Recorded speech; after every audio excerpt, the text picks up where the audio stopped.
अस्सलाम वालेकुम।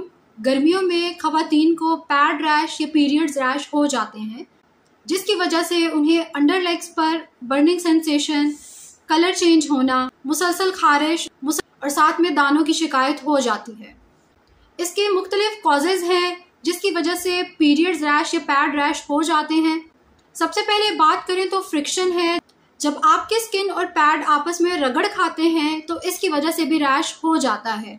दूसरी वजह जिसे मेडिकली हम लोग कॉन्टैक्ट डर्माटाइटिस कहते हैं वो होती है, जिसमें स्किन को या तो फिर पैड से कोई एलर्जी होती है कि वहाँ पे रैश बन जाता है, या फिर इसलिए रैश बनता है कि पैड और स्किन बहुत ही ज़्यादा रगड़ खा रहा है। उसके बाद गर्मी और साथ में हवा में मॉइस्चर यानी कि हबस, ये भी एक वजह हो सकती है जिसकी वजह से आपको पीरियड्स रैश या पैड रैश एक्सपीरियंस करना पड़ रहा है। बहुत ज़्यादा पसीना आने की वजह से भी पैड रैश होता है। फिर उसके बाद अगर आप ऐसा अंडरवेयर यूज़ कर रही हैं जो कि नायलॉन का बना है, जो कि बिल्कुल भी पसीने को एब्जॉर्ब करने की कैपेसिटी नहीं रखता, तो ये भी वजह है कि आपको पैड रैश हो रहा है।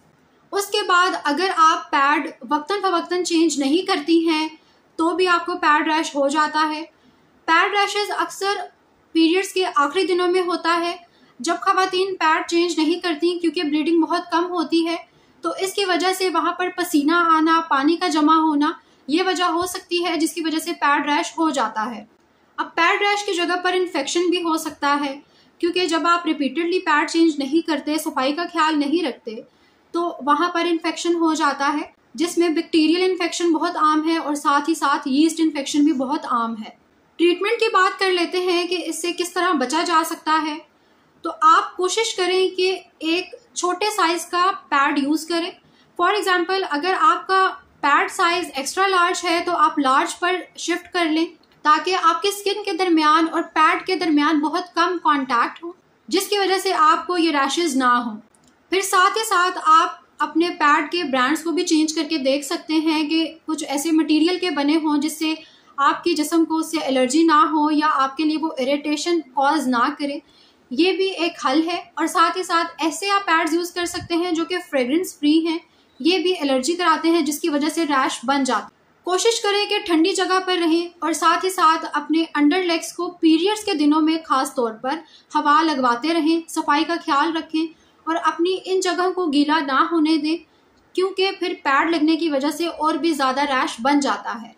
बेशक आपका पैड फुल नहीं हुआ तो आप अपने पैड को फ्रीक्वेंटली चेंज करते रहें। फॉर एग्जांपल अगर ब्रांड ये क्लेम करता है कि पैड 8 घंटे तक आपके ब्लड फ्लो को जज़्ब कर सकता है, तो आप कोशिश करें कि 6 घंटे के बाद पैड चेंज कर लें। फिर उसके बाद पैड लगाते वक्त इस चीज़ का ख्याल करें कि जो पैड के नीचे चिपकाहट होती है, एडहेसिव होता है, वो अंडरवेयर पे कहीं और जगह ना चिपक जाए जो कि आपकी स्किन पर चिपकने की सलाहियत रखे। इससे भी आप रैश से बच सकते हैं।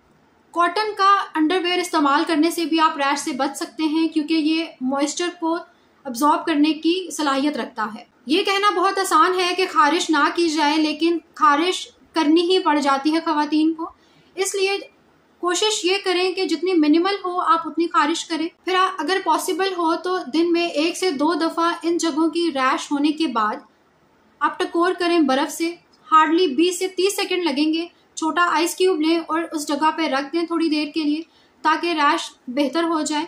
और फिर उसके बाद आपने साफ कपड़े से उस जगह को आहिस्ता आहिस्ता सुखा लेना है। कभी भी उस जगह को रगड़ रगड़ कर या रब करके साफ नहीं करना, उससे रैश मज़ीद ख़राब होगा। फिर बाज़ार से क्रीम्स मिलती हैं, वो भी आप लेकर लगा सकते हैं।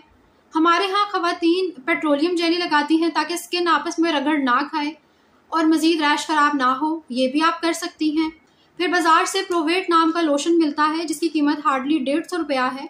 वो अगर आप लेके लगाते हैं रैश वाले दिनों में तो इससे आपको काफ़ी सूदिंग इफेक्ट मिलता है, ठंडा लगता है और इससे हीलिंग में भी जल्दी होती है। अगर आप ये सारे ट्रीटमेंट्स में से 2 से 3 भी अप्लाई कर लेते हैं तो आप काफ़ी ज़्यादा तकलीफ में कमी होगी। फिर मैं आपको ये बताती चलूँ कि डायपर रैश और पीरियड रैश सेम ही होता है, लेकिन पीरियड रैश में लोअर रिप्रोडक्टिव पार्ट की इन्फेक्शन होने का खतरा हो जाता है। मुख्तसर यही है कि पीरियड रैशेस बहुत कॉमन है ख़वातीन के अंदर और ख़वातीन इससे खुलकर बात नहीं करती हैं। इसकी मुख्तलिफ वजूहात हैं जो कि मैंने डिस्कस की हैं और ट्रीटमेंट्स भी मैंने बता दी हैं ताकि आपको आसानी हो। उम्मीद करती हूँ आज आपको हमारी वीडियो पसंद आई होगी। अपना ख्याल रखिएगा। अल्लाह हाफिज़।